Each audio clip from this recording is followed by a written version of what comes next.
Hello friends, welcome to real estate TV.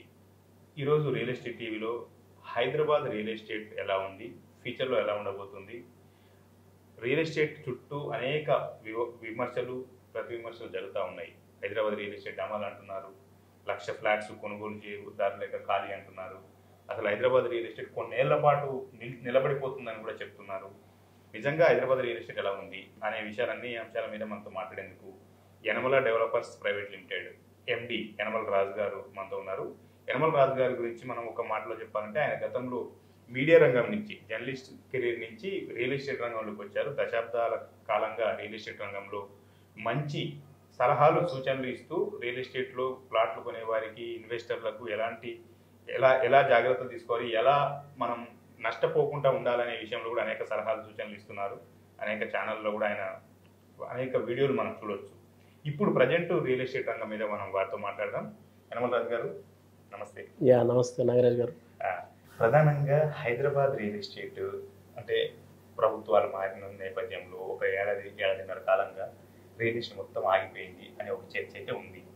అది మీరేమంటున్నారు? కొంత తీవ్రతకు గురైన మాట వాస్తవం, కానీ ఒరిజినల్గా రియల్ ఎస్టేట్ అనేది ఆగిపోదు. ఎస్పెషల్ హైదరాబాద్ రియల్ ఎస్టేట్ అనేది ఆగిపోవడానికి ఛాయిసే లేదు. హైదరాబాదు ప్రభుత్వంతో సంబంధం లేకుండా దశ దిశల వ్యాపించి ఉంది ఇప్పటికే. సో దీనికి ప్రధానంగా ఉన్నదంతా కూడా హైదరాబాద్ అనేది ఒక డెక్కన్ పీఠభూమి. ఇక్కడ ఈ వెదర్ కండిషన్ ఏదైతే ఉందో, హీట్ ఎక్కువ ఉండదు, అట్లాగే కూలు ఎక్కువ ఉండదు.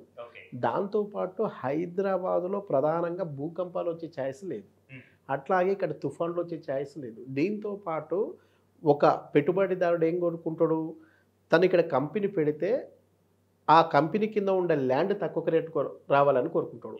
సో ఇప్పటికి స్టిల్ తెలంగాణలో తక్కువ రేటుకే వస్తున్నాయి ల్యాండ్ కాస్ట్లు. హైదరాబాద్ రియల్ ఎస్టేట్ అనేది ఎట్టి పరిస్థితుల్లో కూడా తగ్గుముఖం పట్టదు. అంటే పోవాల్సినంత స్పీడ్గా పోకపోవచ్చేమో కానీ అక్కడే ఆగిపోవడం అనేది హైదరాబాద్కి ఈ రోజు ఉండదు, ఏ రోజు ఉండదు, గతంలో కూడా లేదు.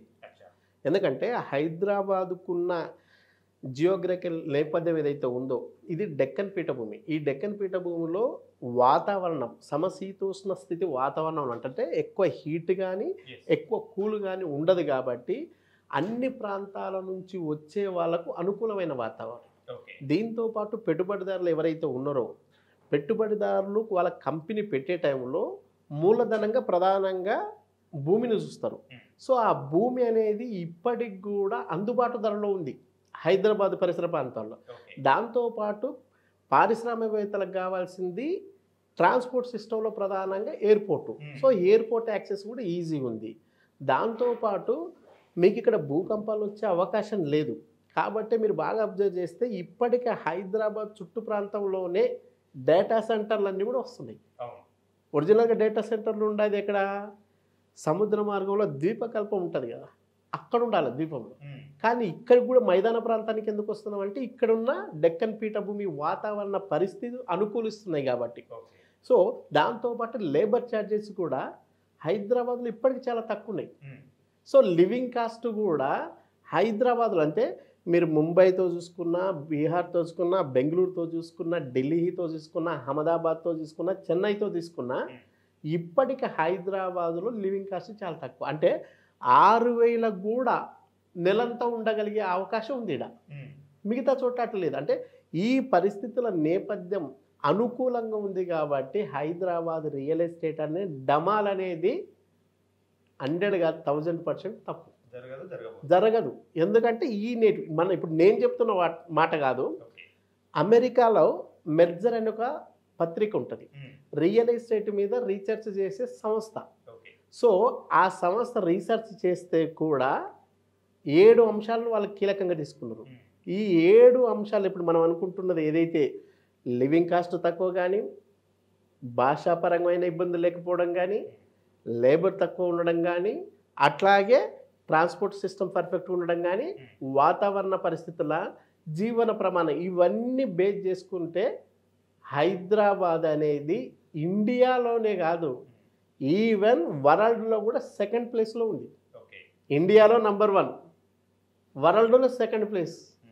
అంటే ఇప్పుడు జరుగుతున్న ఏదైతే డమాల్ ఉందో, డమాల్ అనే వాళ్ళకు నిజంగా తెలుసుకోవాలనుకుంటే ఎస్ఆర్ఓ ఆఫీసుల వైపు ముందు చూడండి. గతం కంటే కూడా రిజిస్ట్రేషన్ల సంఖ్య పెరిగిందా తరిగిందా? ఇంకోటి ఇక్కడ కూడా గుర్తుపెట్టుకోవాల్సింది ఏంటంటే, ఓన్లీ రిజిస్ట్రేషన్ల సంఖ్యనే కాకుండా రిజిస్ట్రేషన్కి సంబంధించిన వాల్యూమ్ ఉంటుంది కదా, ఆ వాల్యూమ్ పెరిగిందా తరిగిందా? సో ఈ నెగిటివ్ ప్రభావంలో కొంత లో క్లాసు మిడిల్ క్లాస్ పీపుల్ ఏదైతే ఉందో వీళ్ళు ఎప్పుడైనా నెగిటివ్ని ఇంజెక్ట్ చేసుకుంటారు. కానీ అసలు పెట్టుబడులు అనేది తక్కువ, అంటే రియల్ ఎస్టేట్ స్లోగా ఉన్నప్పుడు పెడితేనే రియల్ ఎస్టేట్ భూమి వచ్చినప్పుడు లాభాలు వస్తాయి. రియల్ ఎస్టేట్ భూమిలో ఉన్నప్పుడు నువ్వు పెట్టుబడులు పెడితే లాభాలు ఎట్లా వస్తాయి? అందుకే మీరు బాగా అబ్జర్వ్ చేయండి, 20 కోట్ల నుంచి 50 కోట్లు పెట్టి కొనగలిగే వాళ్ళ సంఖ్య 300% పెరిగింది. అప్పుడు 100 మంది తీసుకున్నారు అనుకుంటే ఇప్పుడు 300 నుంచి 400 మంది తీసుకుంటున్నారు యూనిట్ల. అట్లాగే మీకు 10 కోట్ల నుంచి 20 కోట్లు దాదాపు నీకు 250% పెరిగారు. అట్లాగే మీకు 5 నుంచి 10 కోట్లకు సంబంధించిన వాళ్ళు 175% పెరిగారు. సో మీకు లో క్లాస్ ఏదైతే చెప్తున్నామో ఓపెన్ ప్లాట్లలో ఉండే తక్కువ, అంటే 20 లక్షల లోపు ఉండే వాటికి మాత్రమే రిజిస్ట్రేషన్ల సంఖ్య తగ్గింది. కానీ రిజిస్ట్రేషన్ల వాల్యూ మాత్రం దీంతో కంపేర్ చేసినప్పుడు ఇప్పటి కూడా రియల్ ఎస్టేట్ గతంతో పోలిస్తే కూడా 3% పెరిగిందే తప్ప తగ్గల. మీరు అన్నట్టు 20 లక్షల లోపు ప్లాట్స్ ప్రభావమే ఈరోజు బాగా టాక్ ఆఫ్ ద టౌన్ గా ఉండింది. అసలు ఎందుకు మరి అదెందుకు తగ్గిందని ఏం చెప్తారు? జనరల్గా అంటే ప్రధానంగా నెగిటివ్, అంటే ఇప్పుడు గవర్నమెంట్ మారింది, లేకపోతే మన రేవంత్ రెడ్డి గారు వ్యాఖ్యలు, ఈ నేపథ్యంలో రేట్లు ఇంకా తగ్గుతామేమో, తగ్గినాక కొందాం అనుకుంటారు. కానీ మరి బాగా అంటే మనం గతాన్ని కూడా ఒకసారి పరిశీలించినట్లయితే తెలంగాణ ఆంధ్ర ఏదైతే బైఫర్కేట్ అయ్యి తెలంగాణ ఏర్పడుతున్న టైంలో జరిగిన ప్రచారం అంతా కూడా ఏంటి, ఆంధ్రలో ఏడిపోతే ఇండ్లు ఫ్రీగా వస్తాయి అనుకున్నారు, వచ్చినాయి.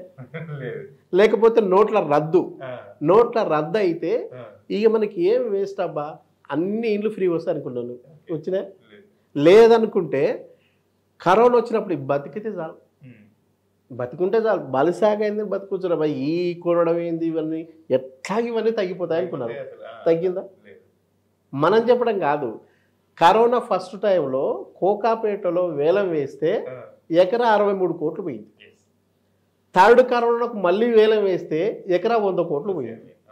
తగ్గిందా? మరి ఎప్పుడు కూడా తగ్గదు. ఎందుకు తగ్గదంటే ప్రపంచ జనాభా పెరుగుతుంది, జనాభాకు అనుగుణంగా భూమి పెరగదు. అంటే మనం ఎకనామిక్స్ సూత్రం డిమాండ్ సప్లై ప్రకారం చూసుకుంటే నీకు డిమాండ్ ఎక్కువ ఉన్నప్పుడు సప్లై తక్కువ ఉన్నప్పుడు ఆటోమేటిక్గా రేటు పెరుగుతుంది కదా. అట్లాగే భూమి ఎప్పుడైనా తగ్గుతుంది తప్ప పెరగదు. ఈ భూమి కూడా ఇంకా ఏంది, ఉన్న భూమి కూడా ఎట్లా తగ్గుతుంది అంటే ఇప్పుడు పెరుగుతున్న ఏదైతే పొల్యూషన్ వల్ల ఓజోన్ పొర కరుగుతుంది. ఓజోన్ పొర కరిగితే దాని ధార్మిక కేంద్రాలు డైరెక్ట్ హిమం మీద పడితే సముద్ర మార్గం పెరుగుతుంది. సముద్ర మార్గం పెరిగినప్పుడు ఒడ్డు కుచించుకుపోతుంది, అప్పుడు ఇంకా భూమి తగ్గుతుంది కదా. అట్టప్పుడు నీకు భూమి మీద వాల్యూ పెరుగుతుంది తప్ప ఎట్లా తగ్గుతుంది? సో ఈ లాజిక్ అనేది ఎస్పెషల్ మనం అనుకుంటున్న ఈ ఏదైతే ఈ లో టికెట్ ఉందో, ఈ లో టికెట్ పీపుల్ దీనికి అట్రాక్ట్ అయ్యి ఆగిపోతారు. ఆగిపోవడంతో పాటు వీళ్ళ ప్రచారం ఎట్లుంటుందంటే టీ బంకుల దగ్గర కానీ రకరకాల పరిసరాల్లో రియల్ ఎస్టేట్ పోయిందంట కదా, రియల్ ఎస్టేట్ పోయిందంట కదా అని చెప్పేసి ఈ ప్రచారం చేసుకొని ఎవరికి నష్టం? మీకే కదా నష్టం. ఎప్పుడైనా నేను ఒకటే చెప్తా, నువ్వు కొనాలనుకుంటే తొందరపడి తీసుకో, అమ్మాలనుకుంటే నువ్వు ఆలోచించు. నువ్వు తొందరగా కొంటే నీకు లాభం, నువ్వు లేట్ చేస్తే అమ్మ వాళ్ళకి లాభం. ఈ విషయం తెలియక కొంత ఇబ్బంది పడుతుంటారు.